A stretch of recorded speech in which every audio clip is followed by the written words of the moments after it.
When The Walking Dead exploded onto AMC in 2010, it didn't just redefine horror on television, it reanimated it. A grim, cinematic, adult take on the zombie apocalypse helmed by the Shawshank Redemption director Frank Darabont. The first season became a cultural phenomenon. But what most fans don't know is that the second season almost opened in a radically different way. One that was more ambitious, more haunting, and ultimately too expensive. This is the story of The Walking Dead Season 2 premiere that never happened. Frank Darabont's bold vision, why AMC rejected it, and how its cancellation marked the beginning of the end for his time with the show.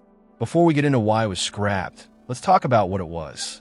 Frank Darabont originally wanted Season 2 to begin not with Rick and the group on the highway, as we saw in What Lies Ahead, but with a flashback.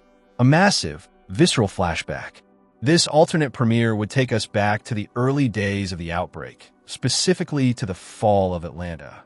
But rather than seeing it from the point of view of our survivors, we would follow a squad of soldiers during the military's failed attempt to hold the city. Darabont envisioned a harrowing war zone, helicopters roaring over burning streets, troops pinned down by overwhelming swarms of walkers. One of the most dramatic moments would involve the last surviving soldier, fighting off a horde, getting bit, and as he becomes infected, he climbs into a tank to die. Sound familiar? That's because Darabont wanted to reveal the origin of the tank Rick Grimes climbs into during Season 1, Episode 2, entitled Guts. The soldier who dies in that tank? That wasn't just a random corpse. He had a name, a story, and was even a real-life actor. That actor was Sam Witwer. Yes, the same Sam Witwer known for roles in Battlestar Galactica, Being Human, Star Wars, The Force Unleashed, and The Mist, another Darabont project which featured multiple that would end up landing roles in The Walking Dead. Darabont had cast Witwer in Season 1, and they had every intention of bringing him back in Season 2 for a full episode centered on his doomed character. But that wasn't all.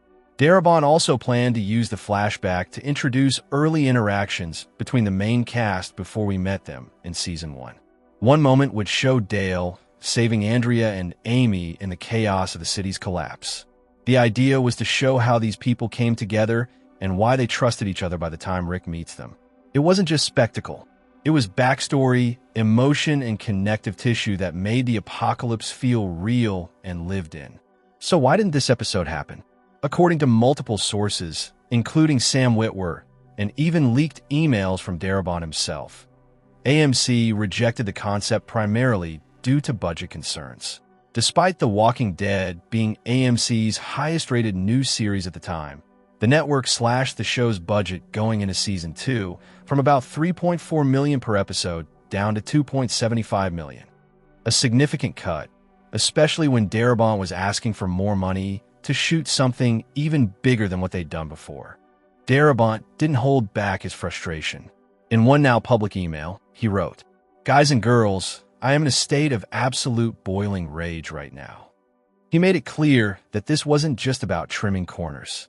AMC was gutting his ability to tell the story he wanted. He even questioned why the network was treating the show like a burden rather than a success. AMC's side of the story was more measured. They claimed the budget adjustments were part of a broader effort to keep production sustainable and efficient. But insiders close to the show, including producers and writers, felt the network simply didn't understand or care about Darabont's vision.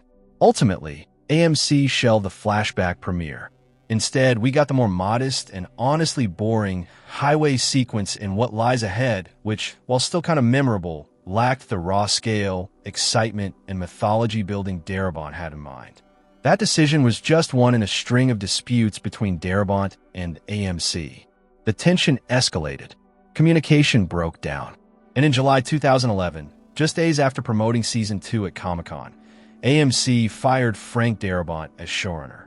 It blindsided almost everyone, including cast and crew. Darabont later said, "I was working 24/7, often to the detriment of my health. Then they threw me under the bus." Jeffrey DeMunn, who played Dale, was so upset by Darabont's firing that he reportedly asked to be written off the show, which explains Dale's sudden death in Season 2. Years later, Darabont filed a lawsuit against AMC, accusing them of wrongful termination and profit skimming, essentially cooking the books to avoid paying him what he was owed. The case stretched on for nearly a decade before AMC eventually settled for $200 million in 2021. That figure wasn't just hush money. It was an admission that something had gone seriously wrong. So what are we left with? Darabont's Lost Season 2 premiere wasn't just an expensive action set piece. It was meant to give depth to the show's world, to make us feel the chaos, the tragedy, and the early choices that shaped who these characters would become. We would have seen Andrea and Amy as helpless civilians, Dale as the unlikely hero, the fall of the military, the futility of order, and a Walker soldier played by Sam Witwer who would have been given a surprising backstory. It would have been The Walking Dead at its most cinematic, at its most human. Instead, Season 2 shifted to a smaller scale, focusing on Herschel's farm, slow-burning tension, and moral dilemmas. Some fans appreciated the quieter approach. Others found it frustrating, especially after the momentum of Season 1.